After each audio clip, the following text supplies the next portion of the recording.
Page number 77 എന്നെടുത്ത്. Page number 77. Page number 77. ഇതിന്റെ പേരെന്താ? Human resources for national. എല്ലാവരും ടെക്സ്റ്റ് എടുത്തേ. ടെക്സ്റ്റ് ഇല്ലയോ? Text page number 77. നമ്മൾ ജോഗ്രഫി പഠിച്ച അതേ ടെക്സ്റ്റിൽ പേജ് നമ്പർ 77 എന്നുള്ളത്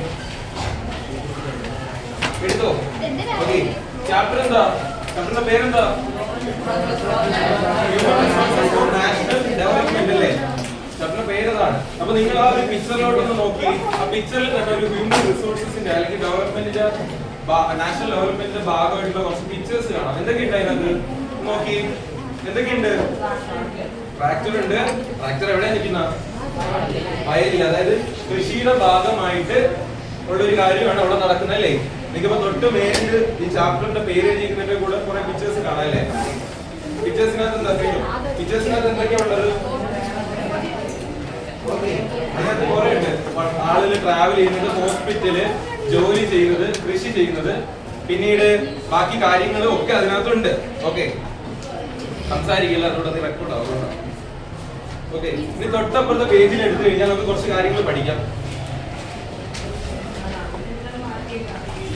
ഓക്കെ, ഇനി labour encompasses in an intellectual or physical effort done by the people for reward. അപ്പൊ നമ്മൾ ജോലി ചെയ്യുന്നല്ലേ, നമ്മളെല്ലാവരും, നിങ്ങളെല്ലാം ഇവിടെ നിന്ന് പഠിക്കുക.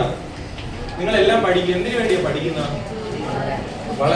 വളരുന്നത് നമ്മുടെ ബയോളജിക്കലി നമ്മുടെ ശരീരം വളർന്നോണ്ടേയിരിക്കും. നമ്മുടെ കഴിവ് അല്ലെങ്കിൽ നമ്മുടെ സ്കില്ല് കാര്യങ്ങളൊക്കെ ഇമ്പ്രൂവ് ചെയ്തോണ്ടിരിക്കുക. ഇതിന്റെ ഭാഗമായിട്ട് നാളെ നിങ്ങളെല്ലാവരും ഒരു ബേസിക് ഒരു ഐഡിയ എന്ന് പറയുന്നത്, അല്ലെങ്കിൽ നിങ്ങളെല്ലാവരും ഉദ്ദേശം ഒന്നാണ്. എല്ലാവരും ഉദ്ദേശം പല ജോലികളായിരിക്കും, പക്ഷെ ജോലി എന്നതാണ് മെയിൻ ആയിട്ടുള്ള. അപ്പൊ ഞങ്ങളായാലും നിങ്ങളായാലും എല്ലാം അതിന്റെ ഉദ്ദേശം അത് തന്നെയല്ലേ? നിങ്ങളിന്ന് വന്ന് പഠിക്കുന്ന ഭാവിയിൽ നല്ല ജോലി കിട്ടും എന്നുള്ള ഒരു വിശ്വാസത്തിലല്ലേ? അല്ലെങ്കിൽ ഇവിടെ പഠിച്ചില്ല, കാരണം നിങ്ങൾക്ക് ഇപ്പൊ മാർക്കില്ല, നിങ്ങൾ ഒരു ക്ലാസ്സിൽ പഠിച്ചില്ല, അല്ലെങ്കിൽ നിങ്ങൾക്ക് ജോലി കിട്ടുമോ? ഓടിച്ചു വിടൂല്ലേ? കാരണം ജോലി ഉള്ളവർക്ക് തന്നെ ജോലി വിദ്യാഭ്യാസം ഉള്ളവർക്ക് തന്നെ ജോലി കിട്ടാത്തൊരു സിറ്റുവേഷനിലാണ് നമ്മൾ നിലനിൽക്കുന്നത്. Therefore, four characters are essential in the production process of any product.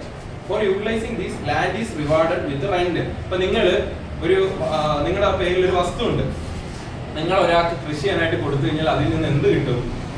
Rent കിട്ടും ഇല്ലേ? അത് നിങ്ങൾക്ക് കിട്ടുന്ന ഒരു വരുമാനമല്ലേ? അല്ലെങ്കിൽ ലേബർ വിത്ത് വേജസ്.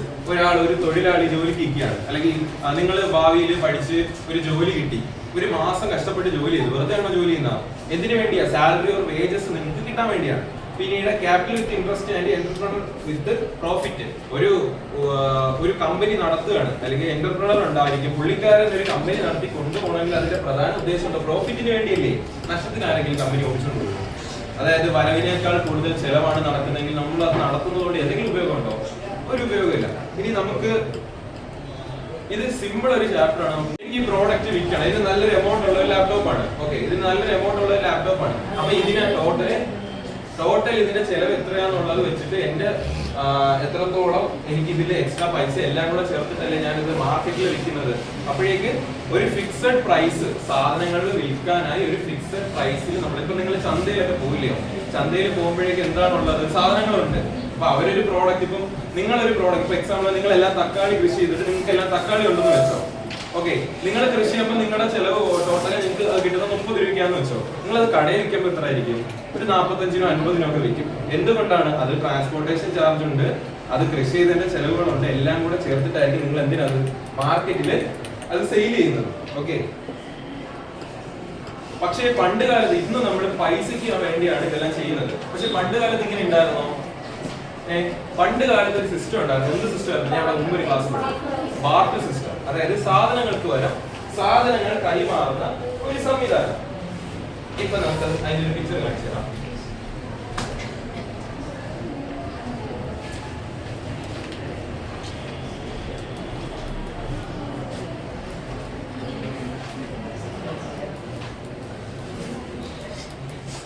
നിങ്ങൾ ഈ പിക്ചറിലോട്ട് നോക്കി, ഇതില് ഒറ്റ പിക്ചറിൽ രണ്ട് കാര്യങ്ങളാണുള്ളത്. അത് നോക്കി എന്തൊക്കെയുണ്ട്? ഒരു സൈഡിൽ ആടുണ്ട്, ഒരു സൈഡിൽ എന്തൊക്കെയോ പ്രോഡക്റ്റ്, അരിയോ നെല്ലോ ഗോതമ്പോ അങ്ങനെ എന്തോ പ്രോഡക്റ്റ് എന്തെങ്കിലും ആയിക്കോട്ടെ.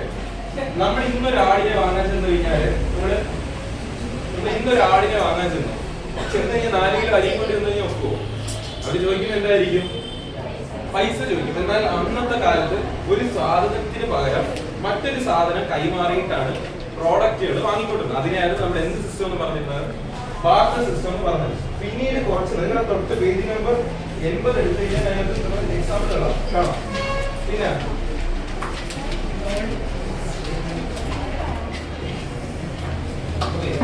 തൊട്ടടുത്തത് എന്താ? ഗോൾഡ് ഇല്ലേ?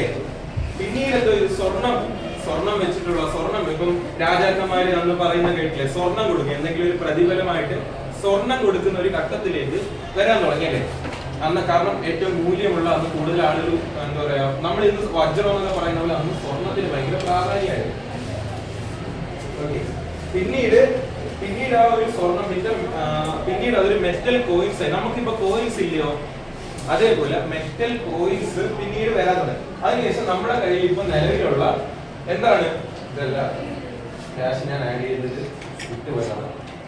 നമ്മളതിൽ പിന്നീട് നമ്മൾ യൂസ് ചെയ്യുന്നത് ക്യാഷ്.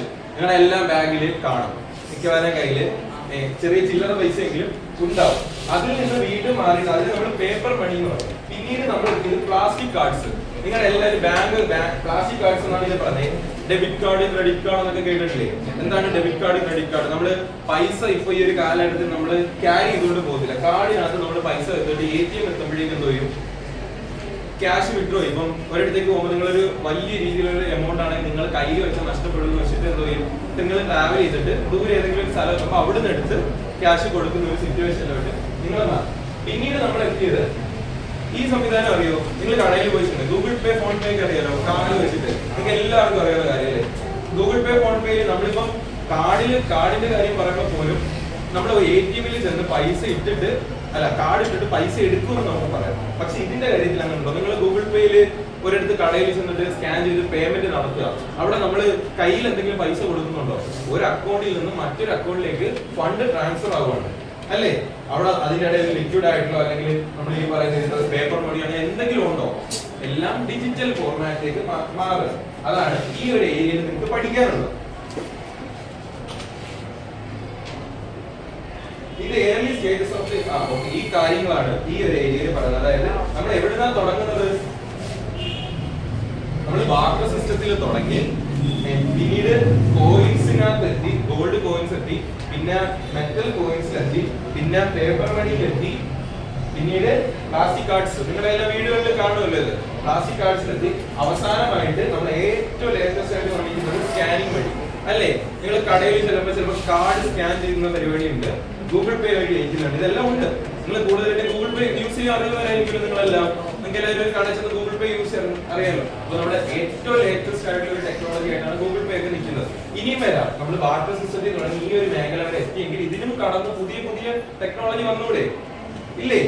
വരാം, ഭാവിയിൽ ഇനിയും വന്നേക്കാം.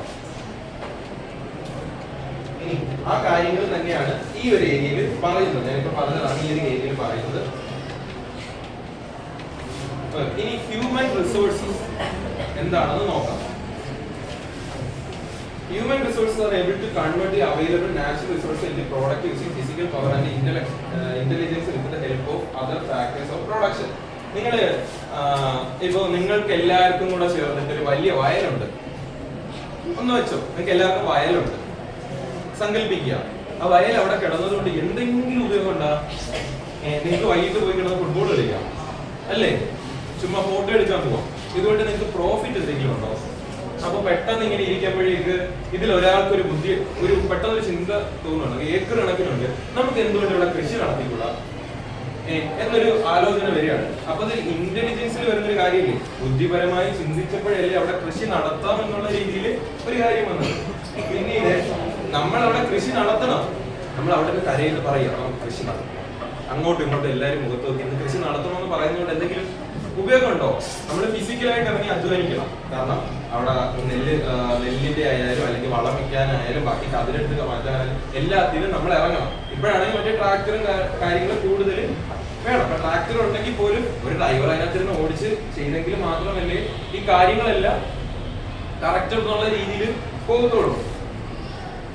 ഇനി ഇങ്ങനെ പോകുന്ന ഒരു രീതിയിൽ നമ്മുടെ ഫിസിക്കലി എന്തൊക്കെയാണ്? ഏതൊക്കെ ഫിസിക്കൽ പവർ വേണം, ഇന്റലിജൻസ് വേണം with the help of other factors of production. അപ്പൊ ഒരു പ്രോഡക്റ്റ് തയ്യാറാക്കാൻ ഞാൻ ഈ പറഞ്ഞ കണക്ക് വെറുതെ ഒരിടത്ത് വന്നിട്ട് നമുക്ക് ഇന്ന് അത് ചെയ്യാം ഇത് ചെയ്യാം എന്ന് ചിന്തിച്ചുകൊണ്ടിരുന്നിട്ട് കാര്യമുണ്ടോ? ചിന്തിക്കുന്നതിന് നമുക്ക് ഇന്റലിജൻസ് എന്ന് പറയാൻ പറ്റില്ല. പക്ഷെ ചിന്തിച്ച് കഴിഞ്ഞതിന് ശേഷം നമുക്ക് അത് ചെയ്താൽ ഇത്രയും പ്രോഫിറ്റ് കിട്ടുമെന്ന് നിങ്ങളുടെ മൈൻഡിൽ വരുമ്പോഴേക്കും അതിനെ ഇന്റലിജൻസ് പറയാം.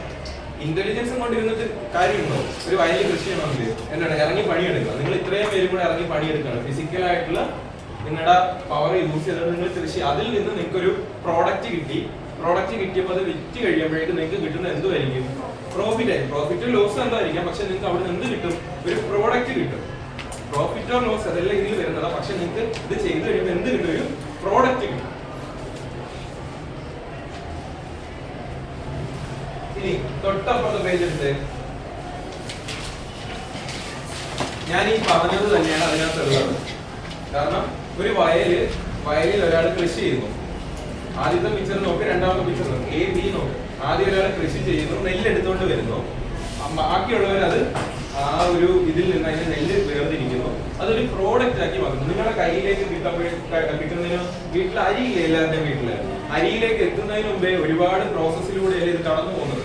ഇത് 4-5 മാസത്തിന് മുമ്പേ ഇത് കൃഷി ചെയ്യാനായിട്ട് ഇട്ടതിന് ശേഷം പിന്നീട് ഇത് വളരുമ്പോൾ ഇതിന് മരുന്നുകളൊക്കെ അടിച്ചു കൊടുക്കുക.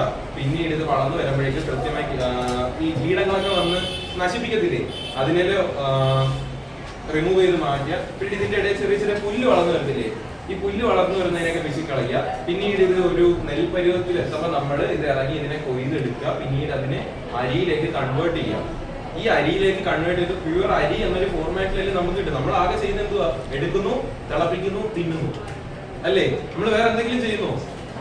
പക്ഷെ ഇതിന്റെ പുറകില് വലിയൊരു പ്രോസസ്സ് തന്നെ പുറകിലുണ്ട്. Productivity is the ability of each factor of production to produce goods and services. അപ്പോൾ ഒരു ഉൽപ്പന്നം പ്രൊഡ്യൂസ് ചെയ്തെടുക്കാനുള്ള ഒരു കഴിവ്. ഞാൻ പറഞ്ഞു നേരത്തെ ഇന്റലിജൻസ് ആയിട്ട് എന്തെങ്കിലും ചിന്തിച്ചെങ്കിൽ മാത്രമേ ഐഡിയ കിട്ടുള്ളൂ. ഇന്റലിജന്റ് പിന്നെ ഫിസിക്കൽ ആയിട്ടുള്ള ഇതുണ്ടെങ്കിൽ മാത്രമേ നമുക്കത് പറ്റുള്ളൂ. ഇനി തൊട്ടപ്പുറത്തെ പേജില് ഒരു പിക്ചർ ഇടപെട്ടോ നോക്കി, പോപ്പുലേഷൻ പിരമിഡ് നോക്കി.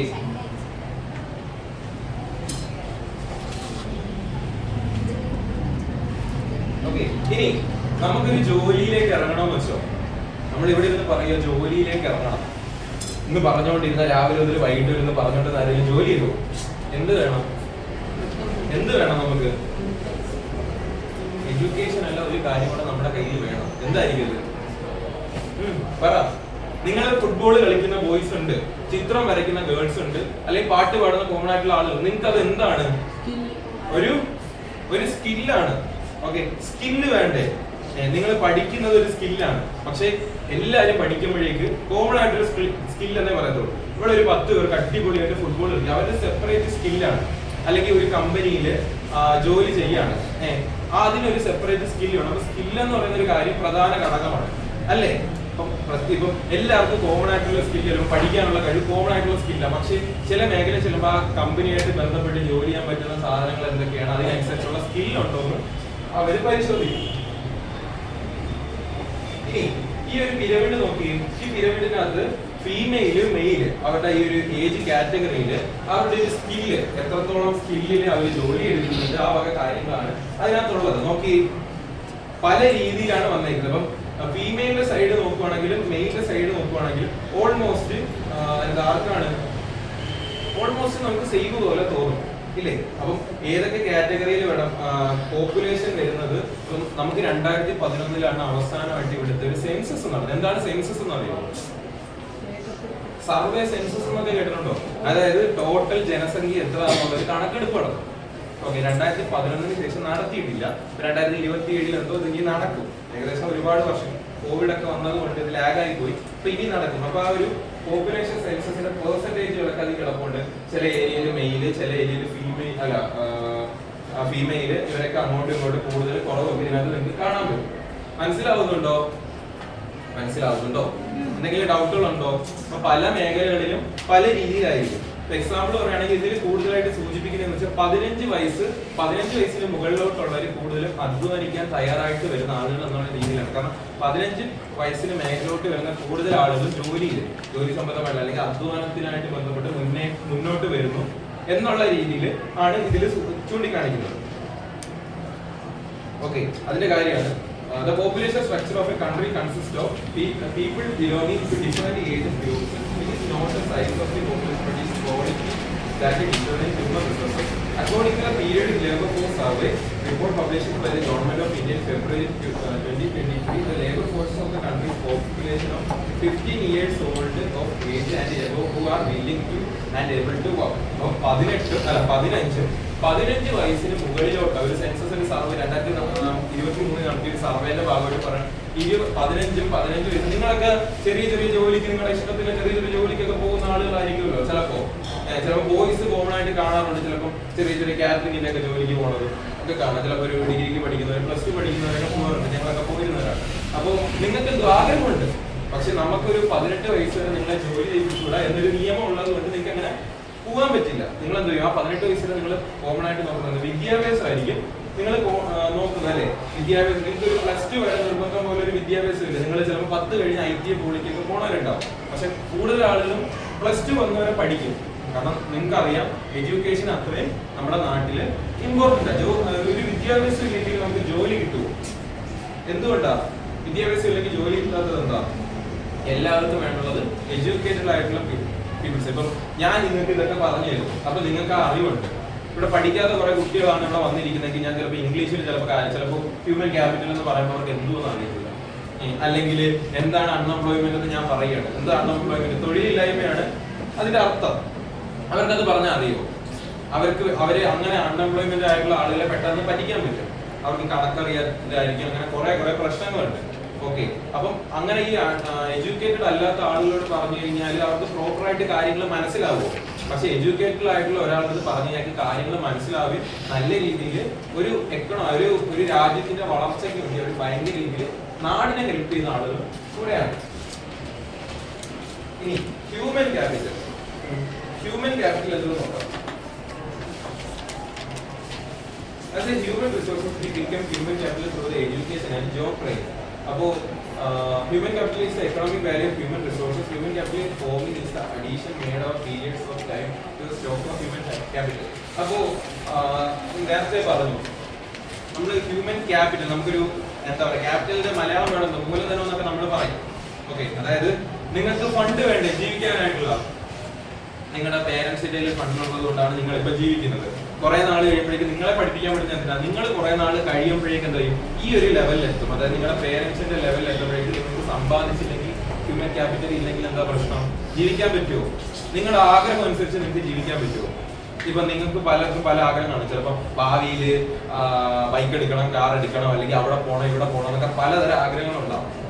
ഈ ആഗ്രഹങ്ങളൊക്കെ നിങ്ങളുടെ മൈൻഡിലുണ്ടോ? ഇപ്പൊ തന്നെ ആമ്പിളർക്ക് പൊതുവെ 18 വയസ്സ് കഴിഞ്ഞാൽ ബൈക്ക് വേണം എന്നുള്ള ആഗ്രഹത്തിലായിരിക്കും നിങ്ങളെല്ലാം ജീവിക്കുന്ന അല്ലേ? ലൈസൻസ് വേണം എന്നുള്ള ആഗ്രഹത്തിൽ. കാരണം ബോയ്സ് പൊതുവെ അങ്ങനെയാണ് ചിന്തിക്കുന്നത്. ഗേൾസ് എന്തായിരിക്കും? നിങ്ങൾ എന്തോ ആഗ്രഹങ്ങൾ 18 വയസ്സ് കഴിഞ്ഞാൽ ഡ്രൈവർ ചെയ്യാൻ എന്ത് ചെയ്യണമെന്ന് ആഗ്രഹമാണ്?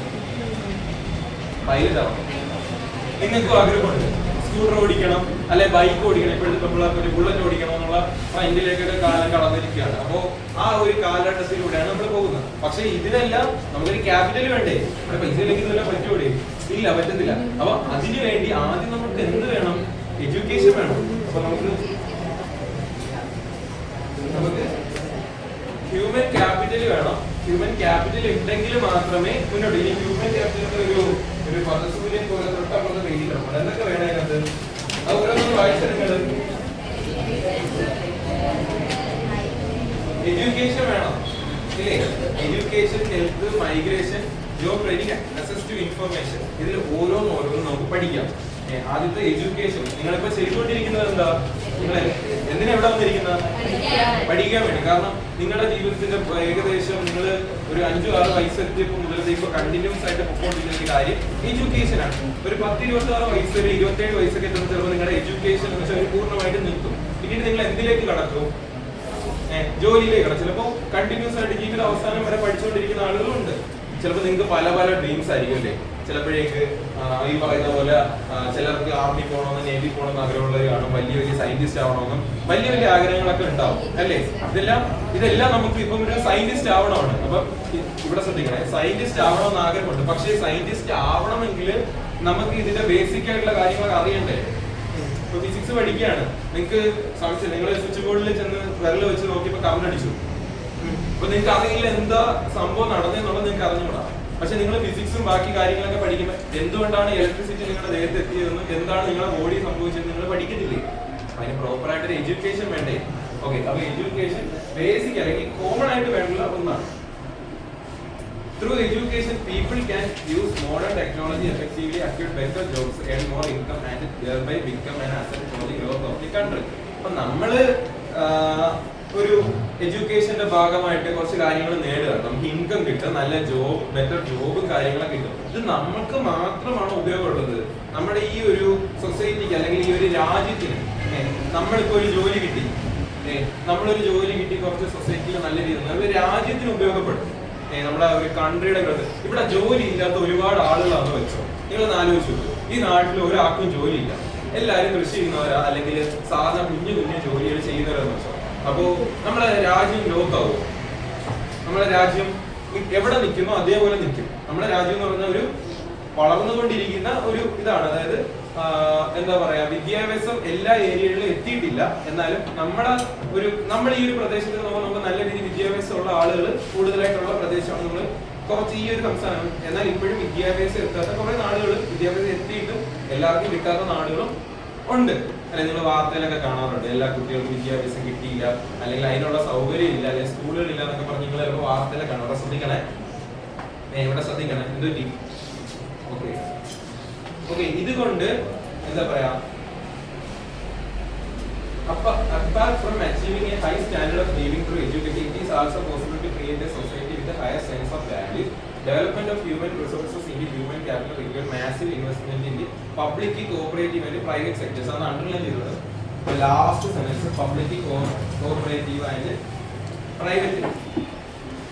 ഓക്കെ, പൊതുമേഖല, സഹകരണ മേഖല, സ്വകാര്യ മേഖല, ഞാൻ മൂന്നായിട്ട് ഡിവൈഡ് ചെയ്ത് പറയുന്നുണ്ട്. അപ്പൊ ഹ്യൂമൻ ക്യാപിറ്റൽ ഇങ്ങനെ നമ്മൾ ചെയ്യുന്ന ഹ്യൂമൻ ക്യാപിറ്റൽ 3 ഏരിയകളിലായിട്ട് ഡിവൈഡ് ചെയ്താണ് പോകുന്നത്. ഒന്ന് നമ്മുടെ ഗവൺമെന്റിൽ, അതായത് പൊതുമേഖലയിൽ പോകും. പൊതുമേഖലയാണ് പബ്ലിക്കിൽ വരുന്നതിൽ പൊതുമേഖലയിൽ പോകും. പിന്നെ സഹകരണ മേഖലയിൽ പോകും. പിന്നെ സ്വകാര്യമല്ല. പൊതുമേഖല എന്ന് വെച്ചാൽ ഗവൺമെന്റിന്റെ കൺട്രോളിലാണ്, സഹകരണ മേഖല വെച്ചാൽ മിക്സഡ് ആണ്. പക്ഷെ സ്വകാര്യ മേഖല എന്തുവാണ്?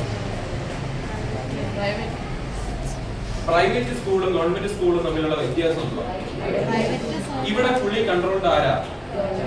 പ്രൈവറ്റ് സ്കൂളിലാണെങ്കിലോ, സെൽഫ് ഫിനാൻസിങ് സ്കൂളോ കോളേജോ ആണെങ്കിലോ പ്രൈവറ്റ് ആണ്. കാരണം അവിടെ ആരുടെ അണ്ടറിലായിരിക്കും? ഒരു സ്വകാര്യ വ്യക്തിയിലോ അല്ലെങ്കിൽ ഒരു സ്വകാര്യ മാനേജ്മെന്റിലോ അണ്ടറിൽ വരുന്നതാണ്. പക്ഷെ നമ്മൾ പഠിക്കുന്നത് എങ്ങനത്തെ സ്ഥാപനത്തിലാണ്? നമ്മൾ പഠിക്കുന്നത് എങ്ങനത്തെ സ്ഥാപനത്തിലാണ്? ഗവൺമെന്റ് സ്ഥാപനത്തിൽ ആണ്.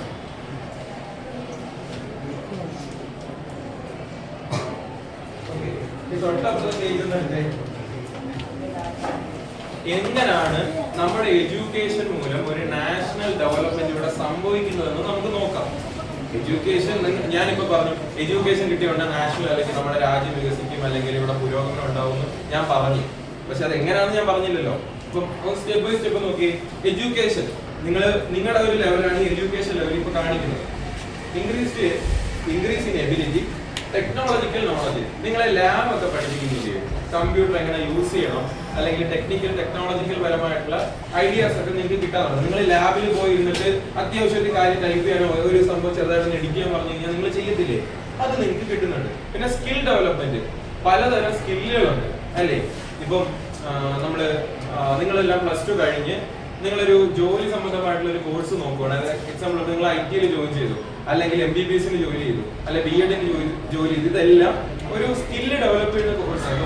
ഇപ്പൊ നമ്മൾ എഞ്ചിനീയറിംഗിൽ പോയി കഴിഞ്ഞാൽ അവിടെ ഒരു സ്കില്ലാണ്. MBBS എന്ന് പറയുമ്പോൾ ഡോക്ടർ ആവുമല്ലേ, അവിടെ നിങ്ങൾ ഒരു സ്കില്ല് ഡെവലപ്മെന്റ്, അല്ലെങ്കിൽ B.Ed എന്ന് വെച്ചാൽ നിങ്ങൾ ടീച്ചർ ആവാനുള്ള ട്രെയിനിങ് കിട്ടുമല്ലോ. അപ്പൊ അങ്ങനെ പല രീതിയിലുള്ള സ്കിൽ ഡെവലപ്മെന്റ് നിങ്ങൾക്ക് കിട്ടും. ഈ നല്ല രീതിയിലുള്ള സ്കില്ല് നിങ്ങൾക്ക് കഴിവുകളുണ്ടെങ്കിൽ എന്ത് കിട്ടും? അടുത്ത സ്റ്റെപ്പ് എന്തുവാ? നോക്ക്, എന്ത് കിട്ടും? ജോബ് കിട്ടും. നല്ല ജോലി കിട്ടത്തില്ലേ? നല്ല രീതിയിലുള്ള ജോലി കിട്ടാൻ. പിന്നെ നല്ല ജോലിയാണെങ്കിൽ നിങ്ങൾക്ക് ബെറ്റർ ഇൻകം. നിങ്ങൾക്ക് നല്ല വിദ്യാഭ്യാസം നല്ല ഒക്കെ ഉണ്ടെങ്കിൽ നിങ്ങൾ നല്ല വിദ്യാഭ്യാസം ഇപ്പം വലിയ വലിയ ലെവലിലൊക്കെ പഠിച്ച് നല്ല റാങ്ക് ഉണ്ട് നല്ല ഹൈ പോസ്റ്റിൽ ജോലി കിട്ടിയെങ്കിൽ നിങ്ങൾക്ക് നല്ല രീതിയിലുള്ള ഒരു സാലറി കിട്ടും. പിന്നീട് നിങ്ങൾക്ക് പറയുന്നത് ബെറ്റർ ക്വാളിറ്റി ഓഫ് ലൈഫ്, നിങ്ങൾക്ക് നല്ല രീതിയിലുള്ള ജീവിതം കിട്ടുന്നത് നിങ്ങളുടെ ആഗ്രഹത്തിനനുസരിച്ച് ജീവിക്കാൻ പറ്റുന്നില്ലേ അല്ലേ? ഇപ്പൊ പഠിക്കാതെ ഇവിടെ ഉറങ്ങിക്കഴിഞ്ഞാൽ ഭാവിയിൽ നല്ല ജോലി കിട്ടുമോ? ഇല്ല. അപ്പൊ എന്താണ് പഠിപ്പിക്കുമ്പോൾ ശ്രദ്ധിക്കണം. കാരണം ഇതെല്ലാം ഭാവിയിലും ആവശ്യമുള്ള കാര്യങ്ങളാണ്. ഇപ്പൊ ബെറ്റർ ക്വാളിറ്റി ഓഫ് ലൈഫ് കിട്ടും, അതായത് നല്ല രീതിയിലുള്ള ജീവിതം കിട്ടും. നല്ല ബെറ്റർ ക്വാളിറ്റി ഓഫ് ലൈഫ് എന്തിന് യൂസ് ആവും? നാഷണൽ ഡെവലപ്മെന്റിന് കാരണമാവും. കാരണം നമുക്ക് ആർക്കും ജോലിയില്ല, ഇവിടെ പട്ടിണി ദാരിദ്ര്യം ആയിക്കഴിഞ്ഞാൽ നമ്മുടെ രാജ്യം വികസിക്കുമോ അല്ലെങ്കിൽ ഡെവലപ്മെന്റ് നടക്കുമോ? ഇല്ല. നമുക്ക് വിദ്യാഭ്യാസമാണ് ഏറ്റവും ബേസിക് ആയിട്ടുള്ള ലെവൽ.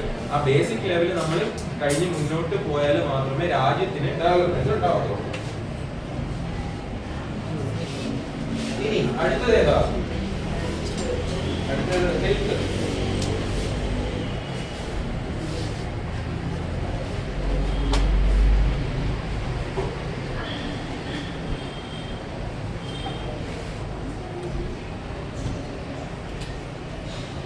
ഓക്കെ, നമുക്ക് ആരോഗ്യം ആവശ്യമുള്ള ഒന്നല്ലേ? നല്ല ആരോഗ്യം വേണ്ടേ? നിങ്ങൾ ആരോഗ്യം ഇല്ലെങ്കിൽ ഇവിടെ വന്നിരിക്കുമോ? നിങ്ങൾ ആരോഗ്യം ഇല്ലെങ്കിൽ നിങ്ങൾ ഇവിടെ വന്നിരിക്കുമോ? ആരോഗ്യം എന്ന് പറയുന്നത് നമുക്ക് ഈ പറയുന്നത് ബേസിക് ആയിട്ടുള്ള വേണ്ട ഒരു ഇതാണ്. നിങ്ങൾ നല്ല രീതിയിൽ ഇവിടെ ഇരിക്കുക, ഒരു പനി വന്നാലും പോകുന്ന എനിക്ക് അറിയാം. പനി വന്നു കഴിഞ്ഞാൽ നിങ്ങൾക്ക് എന്തോ പറ്റും? നിങ്ങളുടെ ആരോഗ്യം ആ സമയത്ത് നിങ്ങളുടെ ആരോഗ്യം വളരെ മോശമായിട്ടുള്ള രീതിയിലാണ്. പക്ഷെ പനിയാണെങ്കിൽ വന്ന് പോയിരിക്കുന്നു. പക്ഷെ ഇത് നല്ല രീതിയിലുള്ള ഒരു ന്യൂട്രീഷ്യസ് ഫുഡും കാര്യങ്ങളും ഒക്കെ കിട്ടിയെങ്കിൽ നമ്മുടെ ആരോഗ്യം പ്രോപ്പറായിട്ട് നടക്കുമോ? അപ്പൊ നിങ്ങളുടെ കുട്ടികളുടെ പ്രായത്തിൽ നിങ്ങൾക്ക് അയൺ ഗുളിക ഇപ്പൊ തരാറുണ്ടോ? എന്തിനാ? പല പല കാരണങ്ങളുണ്ട്. ശരീരത്തിൽ അയണിന്റെ അംശമൊക്കെ നമുക്ക് അത്യാവശ്യമായിട്ടുള്ള നിങ്ങൾക്ക് ഏതെങ്കിലും ഒരു വെള്ളിയാഴ്ച കൊണ്ട് തരുന്നത് തിങ്കളാഴ്ച തിന്നാറുണ്ടോ? അതാ പൊട്ടിച്ച് കളയാറുണ്ടോ? എങ്ങനെ വേണേലും കഴിച്ചത്. ചിലര് കണ്ടത് പൊടിച്ചിട്ട് എന്റെ ടേസ്റ്റ് നോക്കുന്നവരേ ഉള്ളൂ. ഒരുമാതിരി ഇരുമ്പിന്റെ ചെറിയാണ്, അതുകൊണ്ടാണ് ഇതിന് അയൺ അംശം പറയുന്നത്. ഇപ്പൊ ശരീരത്തിൽ അയണിന്റെ അംശം, അതുപോലെ നമുക്ക് ന്യൂട്രീഷ്യസ് ഫുഡ് വേണ്ടേ? ഇപ്പൊ നിങ്ങൾ അംഗനവാടിയിലൊക്കെ പഠിച്ചിട്ടുള്ളവരല്ലേ? ഇല്ലേ? നിങ്ങൾക്ക് പലതരത്തിലുള്ള വെറൈറ്റി ഫുഡൊക്കെ കിട്ടിയിട്ടുണ്ടായിരിക്കുമല്ലോ. കാരണം കുട്ടികളായിട്ടിരിക്കുന്ന ഒരു കാലഘട്ടത്തിൽ നിങ്ങൾക്ക് നല്ല ഫുഡ് വേണം. നിങ്ങൾ വളരുന്ന കുട്ടികൾ, നിങ്ങൾക്ക് ഒരു 18 വയസ്സ് വരെയാണ് നമ്മുടെ ശരീരത്തിൽ വളർച്ച സംഭവിക്കുന്നത്. ആ സമയത്ത് നല്ല രീതിയിൽ കിട്ടിയില്ലെങ്കിൽ നമ്മുടെ ഹെൽത്ത് ബെറ്റർ ആയിരിക്കുമോ? ഭയങ്കര മോശമായിട്ടുള്ളൊരു ഹെൽത്ത് ആയിരിക്കും നമുക്ക് കിട്ടുന്നത്. ഇനി നമ്മുടെ ഹെൽത്ത് മോശമാണ്. ഇനി ഇതിനെ എങ്ങനെ ബാധിക്കുന്നത് നമുക്ക് നോക്കാം. നമ്മുടെ ഹെൽത്ത് മോശമാണ്, ഭയങ്കര മോശം ഹെൽത്താണ്. അത് നിങ്ങളെ ഒരു കാര്യം ചെയ്യാനായിട്ട് നിങ്ങളെ സമ്മതിക്കുന്നില്ല. നിങ്ങൾ എവിടെയെങ്കിലും പോകുന്ന തലറങ്ങി വീഴുന്നു, അല്ലെങ്കിൽ ബോധമില്ലാണ്ട് കിടക്കുന്നു. അപ്പോൾ ഇത് നിങ്ങളുടെ ഹെൽത്തിനെ ഭയങ്കര നെഗറ്റീവായിട്ട് ബാധിച്ചുകൊണ്ടിരിക്കുക. ഉപയോഗപ്പെടുവോ? നിങ്ങൾക്ക് ഉപയോഗപ്പെടത്തില്ല. കാരണം നിങ്ങളുടെ ഹെൽത്ത് മോശമാണ്. അതുകൊണ്ട് നിങ്ങൾക്ക് പഠിക്കാൻ പറ്റിയില്ല, നല്ല ജോലി കിട്ടിയില്ല. ഇത് രണ്ടും കിട്ടിയില്ലെങ്കിൽ ഇത് എന്തിനെ കൂടെ ബാധിക്കും? നമ്മൾ അവസാനം ഒരെണ്ണം കാര്യം കൂടെ പറഞ്ഞിരുന്നത് ഏത് ഡെവലപ്മെന്റിനെ ബാധിക്കും? നാഷണൽ ആയിട്ടുള്ള ഡെവലപ്മെന്റിനെ ബാധിക്കും. നമ്മളൊന്നും ചെയ്തില്ലെങ്കിൽ ഇവിടെ നാഷണൽ ഡെവലപ്മെന്റ് ഉണ്ടാവുമോ? ഇല്ല. നമ്മളൊന്നും ചെയ്തില്ലെങ്കിൽ നാഷണൽ ആയിട്ടുള്ള ഡെവലപ്മെന്റ് കാര്യങ്ങളൊന്നും ഉണ്ടാവില്ല. അപ്പം ഹെൽത്ത് എന്താണ് ഇമ്പോർട്ടന്റ് ആയിട്ടുള്ള ഹെൽത്ത് നമുക്ക് ഇമ്പോർട്ടന്റ് ആയിട്ടുള്ള ഒന്നുകൂടിയാണ്. അടുത്തത് ഏതാ?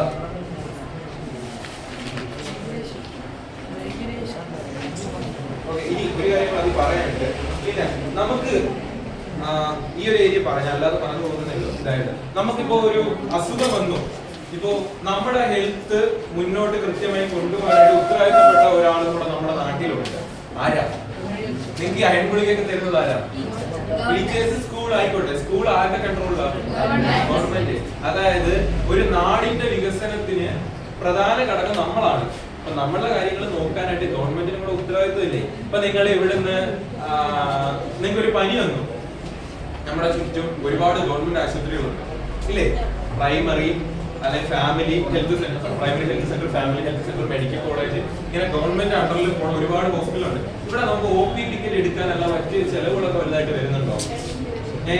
ചെറിയ ചെലവുകൾ വരും. നമ്മൾ ഒരു പ്രൈവറ്റ് ഹോസ്പിറ്റലിൽ വരുന്ന ലെവലിൽ ചെലവ് വരുമോ? നമുക്കൊരു ഒരു ഗവൺമെന്റ് മെഡിക്കൽ കോളേജ് ചെല്ലാണ്, നിങ്ങൾക്ക് എന്തെങ്കിലും വലിയ അസുഖമായിട്ട് പോകും, ചിലപ്പോൾ അവിടെ ഒരു മാക്സിമം നമ്മുടെ ഒരു ചിലവ് 500-600 ആയെന്ന് വെച്ചോ, ഒരു 10 ദിവസം കിടന്നപ്പോ. പക്ഷെ അതേ ഒരു രീതിയിൽ നിങ്ങളൊരു പ്രൈവറ്റ് ഹോസ്പിറ്റലിൽ കിടന്നിരുന്നെങ്കിലോ 10-20,000 രൂപ പോയേനെ. കാരണം പ്രൈവറ്റ് ആണ്. പക്ഷെ നമ്മൾ നല്ല രീതിയിൽ പ്രവർത്തിച്ചെങ്കിൽ മാത്രമല്ല നാച്ചുറൽ ആയിട്ടുള്ള ഡെവലപ്മെന്റ് ഉണ്ടാവും.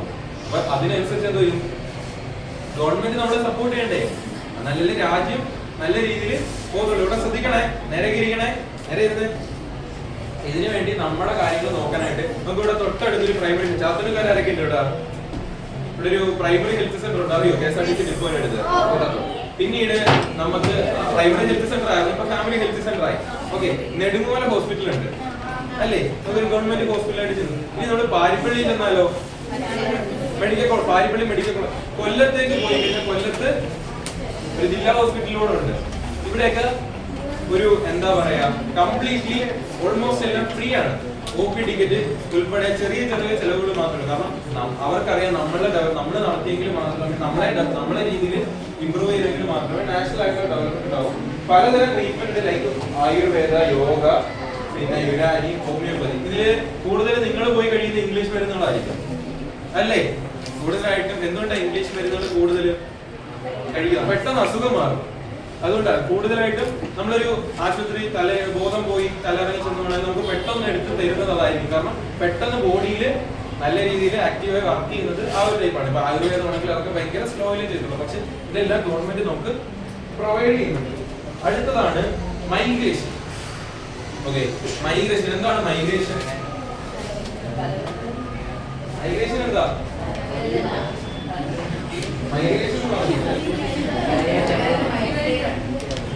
മൈഗ്രെയിൻ അല്ല, മൈഗ്രേഷൻ. മൈഗ്രെയിൻ തലവേദന, തലയ്ക്ക് വരുന്ന പ്രോബ്ലം. മൈഗ്രേഷൻ കുടിയേറ്റം. കറക്റ്റ് വേർഡ് കുടിയേറ്റം. എന്താണ് കുടിയേറ്റം സംഭവിക്കുന്നത്? അതായത് പെർമനന്റ് ടെമ്പററി ആയിട്ട് ഒരു നാട്ടിൽ നിന്ന് മറ്റൊരു നാട്ടിലേക്ക് മാറി താമസിക്കുന്നതാണ് മൈഗ്രേഷൻ എന്ന് പറയുന്നത്. ഇപ്പോ നിങ്ങൾ ഈ ക്ലാസ്സിൽ ഇരിക്കുക, പെട്ടെന്ന് നിങ്ങളെ ക്ലാസ് ടീച്ചർ വന്ന് പറഞ്ഞു ഇന്ന് മുതൽ നിങ്ങളുടെ ക്ലാസ് ഇതല്ല, നമുക്ക് അപ്പുറത്തെ ബിൽഡിംഗ് പോവാന്ന് പറയുക. നിങ്ങൾ അപ്പോഴെന്തോ ടീച്ചർ പറയുന്നതിലേക്ക് കേൾക്കാൻ പറ്റും, നിങ്ങൾ ഉടനെ അപ്പുറത്തെ ക്ലാസ്സിലേക്ക് പോകും. അപ്പൊ ഇതിൽ കാണുന്ന ആൾക്ക് ഉള്ള ബാഗും കുപ്പി പാട്ടും ചെറുത്ത് എല്ലാം കൂടെ പറക്കിയിട്ട് അപ്പുറത്ത് ബിൽഡിങ്ങിലോട്ട് പോകും. അതൊരു മൈഗ്രേഷൻ അല്ലേ? സ്കൂളിൽ തന്നെ മൈഗ്രേഷനാണ്. അവിടെ ചെന്നിരുന്നോണ്ട് ടീച്ചർ ഇവിടുന്ന് അവിടെ എത്തിയപ്പോൾ ടീച്ചർ ഒരാഴ്ചത്തേക്ക് നിങ്ങൾ സഹിച്ചാൽ മതി, അത് കഴിഞ്ഞ് വീണ്ടും നിങ്ങൾക്ക് പഴയ ക്ലാസ്സിലേക്ക് വരികയാണെങ്കിൽ അതിനെ പറയുന്നത് ടെമ്പററി. നിങ്ങൾ പോയിട്ടെങ്കിൽ തിരികെ വരും. എന്നാൽ ടീച്ചർ പറയാണ് നിങ്ങൾ ഇനി മുതൽ നിങ്ങളുടെ ക്ലാസ് അവിടെ ആണ്, നിങ്ങൾക്ക് മാറ്റമൊന്നുമില്ല എന്ന് പറഞ്ഞെങ്കിൽ അത് എന്ത് ചെയ്യും? പെർമനന്റ്. അപ്പോഴേക്ക് ഒരു പരീക്ഷയ്ക്ക് പെർമനന്റും ടെമ്പററി മൈഗ്രേഷൻ ചോദിച്ചു കഴിഞ്ഞാൽ എഴുതാൻ പറ്റുമല്ലോ. ഈ കുപ്പിപ്പാട്ട് ബാഗൊക്കെ പറക്കിയത് ഞാൻ എക്സാമ്പിളാണ്, അതുകൊണ്ട് പരീക്ഷയ്ക്ക് എഴുതി വെക്കരുത്. നമ്മൾ ഒരിടത്തുനിന്ന് മറ്റൊരു ഇടത്തേക്ക് സ്ഥിരമായി ഇതിപ്പം ചിലർ അറിയാലോ മറ്റേ വിദേശ രാജ്യങ്ങളിലേക്ക് മാറിപ്പോകുന്നത്, അതായത് ജോലി സംബന്ധമായിട്ട് പോകുന്നവരുണ്ട്. നിങ്ങളുടെയൊക്കെ പലരുടെ അച്ഛനും അമ്മമാരെയൊക്കെ ചിലപ്പോൾ ഗൾഫിലും സൗദിയിലും ഒക്കെ ആയിരിക്കും, ആരെങ്കിലും ഒക്കെ കാണും. അപ്പൊ അവര് സ്ഥിരമായിട്ട് പോയേക്കാണോ? നമ്മൾ ജോലി സംബന്ധമായിട്ടുള്ള ആവശ്യത്തിലേക്ക് അവിടെ പോയേക്ക് ഇടക്കിടക്ക് ലീവിന് ഇങ്ങോട്ട് വരും. ചിലപ്പോൾ ഒരു പ്രായം കഴിയുമ്പോൾ അവിടെ നിന്നെല്ലാം നിർത്തി ഇങ്ങ് വരും. ഓക്കെ, എന്നാൽ ചിലരുണ്ട് ഒരു ഇതാവുമ്പോഴേക്ക് കുടുംബത്തോട് ഇവിടെ നാട് വിട്ട് അവിടെ പോകും അവരുടെ ഇഷ്ടപ്രകാരം. അല്ലെങ്കിൽ ചിലയിടത്ത് ഈ വാർ നടക്കുമ്പോൾ അല്ലെങ്കിൽ അക്രമം നടക്കുമ്പോൾ അങ്ങനെയുള്ള കാര്യങ്ങൾ വരുമ്പോൾ ചില ആളുകൾ ഒരു ഏരിയയിൽ നിന്ന് മറ്റൊരു ഏരിയയിലേക്ക് ട്രാവൽ ചെയ്ത് മാറിപ്പോകും. അപ്പോഴേക്ക് ഈ മൈഗ്രേഷൻ നടക്കുന്നത് നമ്മുടെ നാടിന് ഉപയോഗമാണോ എന്നുവെച്ചാൽ നമ്മുടെ നാട്ടിൽ നിന്ന് കുറെ പേര് പോകുന്നത് നമ്മുടെ ഒരു നാട്ടിന് നല്ലതാണോ മോശമാണോ? മോശമാണ്. എന്തുകൊണ്ടാണ്? ഇവിടെ എഡ്യൂക്കേഷൻ നൽകി എക്കണോമിക്കലി ഒക്കെ നമ്മളിലാണ് എന്താ ഒരു ഗവൺമെന്റ് അല്ലെങ്കിൽ ഒരു രാജ്യത്തിന്റെ പ്രതീക്ഷ. നിങ്ങളെ ഇത്രയും വരെ ഞാൻ നല്ല പ്രതീക്ഷയിൽ പഠിപ്പിച്ച് സെറ്റാക്കി വെച്ചേക്കാണ് എന്ന് വെച്ചോ, ഇത് എല്ലാവർക്കും ഫുൾ മാർക്ക് കിട്ടും. ഒരു സുപ്രധാന ദിവസം നിങ്ങൾ എല്ലാവരും സ്കൂൾ മതി എന്നെ വെച്ചോ. അപ്പോഴേക്ക് ഈ സ്കൂളിൽ ഈ ഒരു ഗവൺമെന്റ് സ്കൂളിൽ എന്തെങ്കിലും ഒരു ഉപയോഗം ഉണ്ടാവും. അതെല്ലാം ചെന്ന് ഇപ്പൊ നിങ്ങൾ ഈ പഠിച്ച് സെറ്റാക്കി വെച്ച് അവിടെ ചെന്നായിരിക്കും ചിലപ്പോൾ ആ സ്കൂളിന് വേണ്ടിയായിരിക്കും പരീക്ഷ എഴുതുന്നത്. ആ ഒരു പ്രൈവറ്റ് സ്കൂളായിരിക്കും. അങ്ങനെ ആണെങ്കിൽ ആ ഒരു റിസൾട്ട് ആരായിരിക്കും ഉപയോഗപ്പെടുത്തുന്നത്? ആ സ്കൂളിനെ ഉപയോഗപ്പെടുത്തുന്നത് അല്ലേ? എന്തുകൊണ്ടാ? നമ്മളിൽ എല്ലാ പ്രതീക്ഷയും കൊടുത്തിട്ട് നമ്മളെ എല്ലാം സെറ്റാക്കി വെക്കുമ്പോഴേക്ക് ഇവിടെ അതേപോലെയാണ് നമ്മളെ ഓരോരുത്തരെയും നമ്മുടെ നാട്ടിലുള്ളവരെയും ഗവൺമെന്റ് ഇങ്ങനെ നല്ല രീതിയിൽ എഡ്യൂക്കേഷൻ നൽകി പ്രോപ്പറായിട്ട് എത്തിക്കുന്നത്. എന്നിട്ട് നിങ്ങൾ പഠിക്കൂ? ഇല്ല, അതുമില്ല. അതൊരു സത്യമാണ്. പക്ഷെ നിങ്ങൾ പഠിച്ചെങ്കിൽ മാത്രമേ ഇപ്പൊ ഒരു സിനിമയിലെ ഒരു ഡയലോഗ് ഉണ്ട്, മറ്റേ കട്ടപ്പനയിലെ കൃത്യകുറിച്ച് സിനിമ കണ്ടിട്ടുണ്ടാവും. അതിനകത്ത് മറ്റേ സലികുമാർ ഈ നാട് നന്നാവും എന്ന് പറയുമ്പോഴേക്കും അതിനകത്ത് പാകിസ്ഥാനും പറ്റില്ല, അങ്ങനെയാണ് ഞാൻ നന്നാവത്തില്ല എന്ന് പറയുന്ന ഒരു കോമഡി ഉണ്ട്. ആർമിക്കാരനൊക്കെ NCC-ക്കാരൊക്കെ എന്തൊക്കെയോ പറയുന്നു. അപ്പോഴേക്ക് നമ്മുടെ നാടിന്റെ വളർച്ച വേണമെങ്കിൽ നമ്മൾ എന്നാ വിചാരിക്കണം. അപ്പൊ ഈ മൈഗ്രേഷൻ സംഭവിക്കുമ്പോഴേക്ക് അല്ലെങ്കിൽ കുറച്ച് ആളുകൾ മൈഗ്രേറ്റ് ചെയ്ത് നമ്മുടെ നാട്ടിൽ വരിക. ഓക്കെ, നമ്മുടെ നാട്ടിൽ വരുവാണെങ്കിൽ ആ മൈഗ്രേഷൻ ചെയ്ത് വരുന്ന ആളുകൾക്ക് പ്രോപ്പർ ആയിട്ടുള്ള ഫെസിലിറ്റീസ് നമ്മുടെ ഗവൺമെന്റ് എല്ലാം നൽകുന്നുണ്ടല്ലോ. അവർ പുറത്തുനിന്ന് വന്നതാണ്, അവരെ മൈൻഡ് ചെയ്യണമെന്ന് പറഞ്ഞ് ഗവൺമെന്റ് ഇരിക്കാറില്ല. ഇപ്പം പുറം നാട്ടിൽ നിന്നുള്ള ഇപ്പം ബംഗാളിൽ നിന്നുള്ള ആളുകളൊക്കെ തൊഴിലിനായിട്ട് ഇവിടെ വന്നതിന് ശേഷം അവരുടെ മക്കളൊക്കെ വന്ന് ഈ സ്കൂളിൽ പഠിക്കുന്നുണ്ട്. നമ്മുടെ സ്കൂളിൽ തന്നെ അങ്ങനെ 2-3 കുട്ടികളുണ്ട്, 2 കുറച്ച് കുട്ടികളുണ്ട്. അപ്പൊ അവരുടെയൊക്കെ വിദ്യാഭ്യാസം ആരാ നോക്കുന്നത്? ഇവിടുത്തെ ഗവൺമെന്റ് തന്നെയല്ലേ നോക്കുന്നത്. അതാണ് മൈഗ്രേഷനിൽ. അടുത്ത വരുന്നത് job training. Okay, job training എന്ന് വെച്ച് കഴിഞ്ഞാല് ഇതിൽ പറയുന്നത്, ഇത് ടെക്സ്റ്റില്ല, ലേൺ ആൻഡ് ലീഡ്. ഓക്കെ, അപ്പോ നിങ്ങൾക്കെല്ലാം നിങ്ങളിപ്പോ എന്ത് ചെയ്യുക? ഇത് ആദ്യത്തെ ഘട്ടം നിങ്ങൾ എന്ത് ചെയ്യുക? ലേൺ ചെയ്യുക, പഠിക്കുക. ചെയ്യുന്നുണ്ടോ? ഇല്ല എന്നതാണ് സത്യം. ചെയ്യുന്നില്ല, ഇല്ല. ഞാൻ ലാപ്ടോപ്പ് കൊണ്ടുവച്ചുകൊണ്ട് മാത്രം കുറെ പേര് എന്തോ നടക്കുന്നു എന്നറിയാൻ വേണ്ടി തലോചിച്ചു, അല്ലാത്ത ബാക്കി എല്ലാവരും ഓർമ്മയാണ്. ഓക്കെ, എന്നിട്ട് ആദ്യത്തെ ഘട്ടം എന്തുവാ? ലേൺ അല്ലേ? അപ്പൊ നിങ്ങൾ ചെയ്ത ലേൺ. ഓക്കെ, നിങ്ങൾ ഈ ലേൺ ചെയ്ത് കഴിയുമ്പോൾ നിങ്ങൾക്ക് എന്ത് കിട്ടും? ജോലി കിട്ടും. ജോലി ചെയ്തിട്ടുമ്പോൾ നിങ്ങൾക്ക് എന്ത് പറ്റും? സാലറി കിട്ടും. അതിനാണ് ഏണിംഗ് എന്ന് പറയുന്നത്. ഓക്കെ, നിങ്ങൾ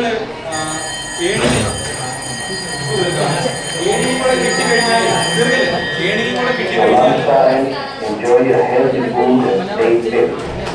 കിട്ടിക്കഴിഞ്ഞാൽ നിങ്ങൾക്ക് പിന്നെ ഒരു കമ്പനി സ്വന്തമായിട്ട് വരത്തില്ലേ? അടുത്ത ക്ലാസ്സിൽ ബാക്കി നമുക്ക് അടുത്ത ക്ലാസ്സിൽ നോക്കാം. ഓക്കെ അല്ലേ? വായിക്കൊണ്ട് ഒരു എന്തെങ്കിലും ഡൗട്ട് ഉണ്ടെങ്കിൽ നമുക്ക് പറയണം. ഓക്കെ, മനസ്സിലായല്ലോ എല്ലാവർക്കും?